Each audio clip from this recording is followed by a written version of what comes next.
Welcome back to Unapologetically Woman. We're celebrating phenomenal women all across Kentucky who make no apologies for their perspectives or the impacts that they're making in the community.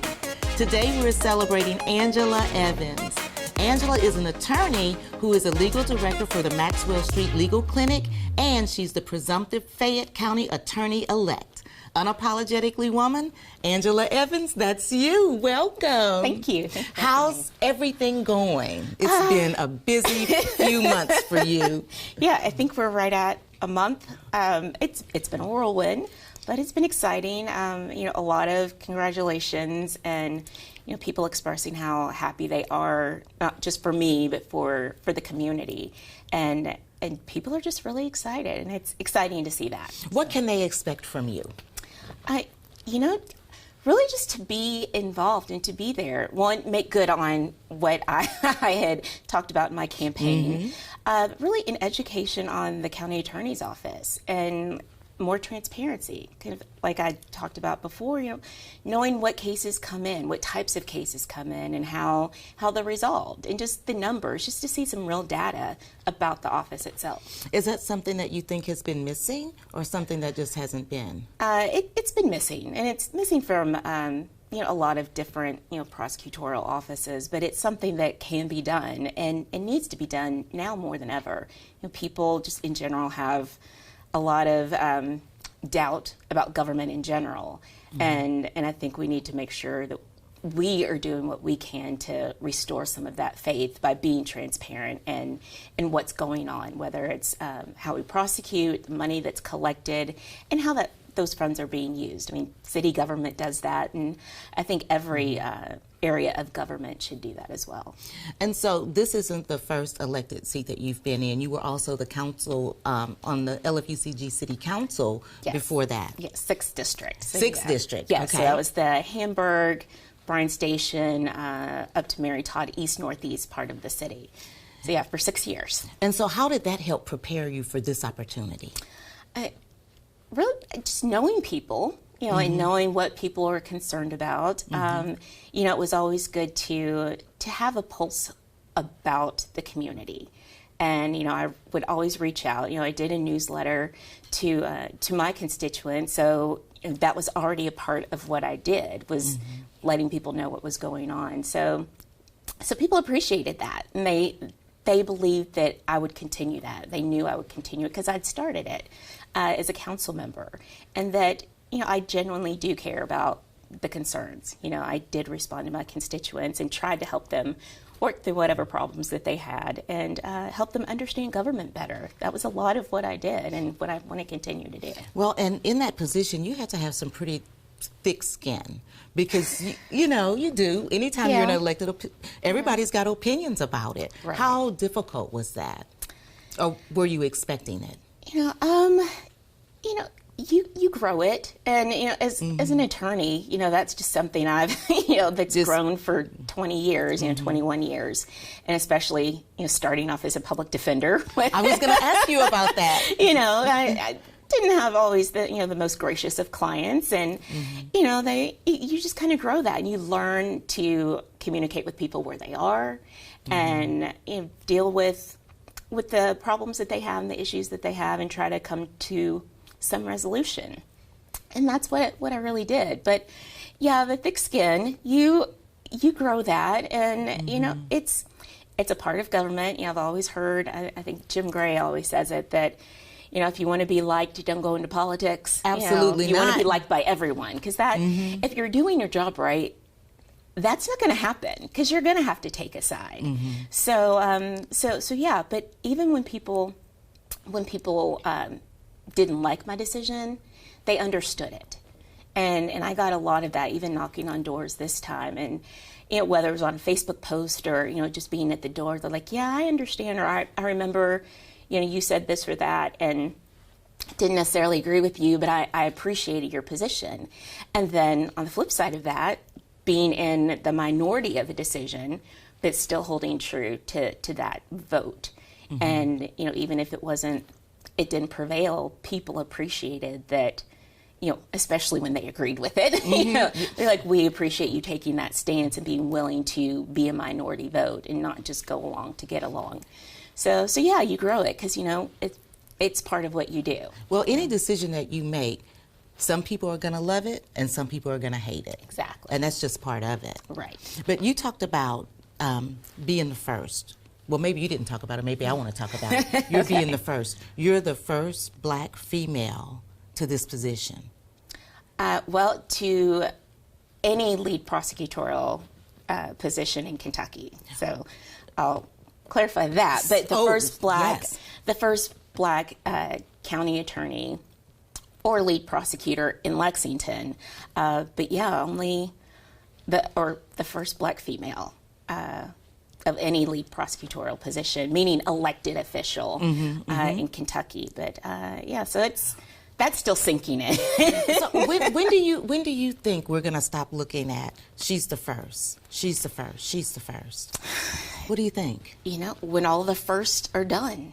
I mean, I think that's the only time we're going to get past that, because it still means so much to people. I mean, there have been so many women of color and even my majority people, Black or men and women, who still appreciate that and who still recognize it, because people really want to see representation and a full range of representation. So until it's just the norm, I think people are still going to want to see that and make a big deal of it, because it is. I mean, it's 2022. Right. And we're still talking about first. All across the country. The Supreme Court nominee, Ketanji Jackson Brown, she's the first. So yeah, at some point, we just have to keep going and have to keep encouraging people of all minorities or underrepresented communities to be out there, so it becomes less of a thing. But until it's not a thing, it's going to stay a thing. Absolutely. Okay, so ride with me here. Okay. You're doing your job day to day. Then you get in your mind, I'm going to go to Princeton. I'm going to take a break and I'm going to go to Princeton. How did that happen? My life is just full of things that just kind of fall from the sky sometimes. And I'm just bold enough, risky enough to be like, okay, that looks good. I'm going to do it. I'm not an everyday risk taker. I'm not jumping out of planes or anything. That's not my personality. But some things, there's just no other way it can happen. And it literally, fell into my inbox. And it just, expanding my education and was something that I hadn't thought about. But when we talk about, an international, expansion, Ivy League school with, the brightest, best and brightest, how can I not consider that? Absolutely. And yeah, it was just the recruiter came to Lexington, reached out, was going to be in Lexington, and I just said, let me check this out. And it was an amazing time. Yeah. So when you were there, were you ever in your room thinking, I'm in Princeton. I'm in Princeton. It was more like, what have I done? Because I did go all in, and my friends will later said, okay, we were just rolling with you. We weren't sure what you were trying to do. Well, we were cheering in the background. I know. Well, yes, but I went in as I was going to do the college student mindset again. I was going to live in the dorm. I was going to just have the car, or not take my car, and just dorm life. And that didn't last very long. But yeah, I mean, just being at Princeton, it did turn out that a lot of it was online, but we still, like all of my cohort, we were all still in person, and so we got to meet in person. We were all in Princeton. And yeah, we had those moments of like, wow, we've made it. We're all here and we're all doing this. And especially during COVID, when there were supposed to be twice as many of us. Right. There were 13 of us, and we did math camp, virtually. Some were still overseas, didn't know if they were going to be able to make it. But we were having a gathering at someone's house, and we the last person surprised us. She came in from Costa Rica, and we were all there. I mean, we had people from Brazil, or somebody from Brazil, Qatar, Italy. I mean, it was just amazing that we all made it here.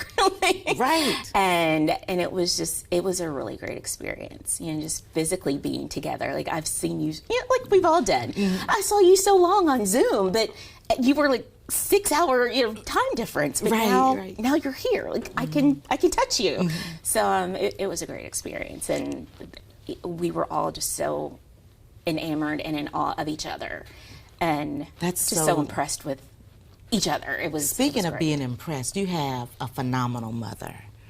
What does she think of you? Oh, yeah. She is the sweetest. She's the sweetest thing ever. She is. I'll keep her.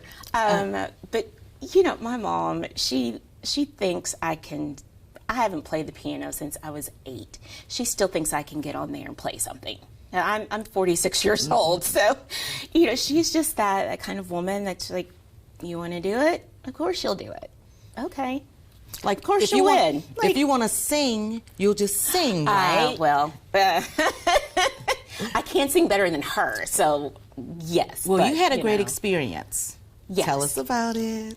Yeah, well, one of those things that you never imagine, but no, I was in undergrad. I went to Clark Atlanta University in Atlanta, and that was the year, my freshman year was the year that they had the Super Bowl there. The Super Bowl and the Olympics all happened in Atlanta while I was in undergrad there. So, yeah, I was in the university choir, mm-hmm. and so all of the Atlanta University Center university choirs got to sing back up for Natalie Cole when she sang the national anthem. So that was pretty cool. You're almost famous. Well, almost famous, yes. I was backup singer for Natalie Cole, yes, I was. But yeah, that was a very cool experience. That sounds like it was fun. Oh, it was a blast. I mean, we really got to record because, of course, they pre-record it. But being in the studio and doing all of the different takes, and and she's there, so and just to see it in the same space. And I'm 17 years old. Like, when is this gonna happen? Never. So yeah, it was pretty fabulous. I think I took it all in when I was doing it. But yeah, it was fun. Yeah. So tell me this, or tell us this. Uh-oh.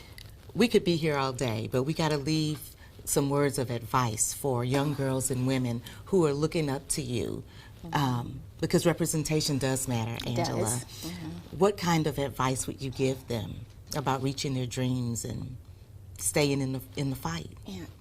Ignore that voice that we all have that says, "Oh, you're not good enough. You can't do it. It's not your time," and just go for it. I mean, there are people who want you to succeed. I mean, wherever I am today, however you want to categorize it, it's because there were specifically women, but a lot of men too, black and white, who poured into me. And lean on those people who are your people. And you know them when you know them. Mm-hmm. Your real support system, and be prepared as much as you can be, but then just go for it. It sounds so cheesy, but sometimes you just got to make the decision and go for it, and just don't look back. And it's enjoy the ride. But again, so cliche, but and now I'm just really starting to appreciate it. But really, just don't let that little voice in the back of your head keep you from doing what you want to do, because we all have it, but there's a much louder voice that you need to find that is in you.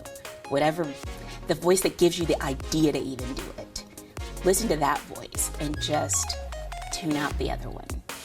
Because we all have things that we want to do, and we just got to listen to it. Be authentic. Okay. Thank you so much for being with us today. Thank you.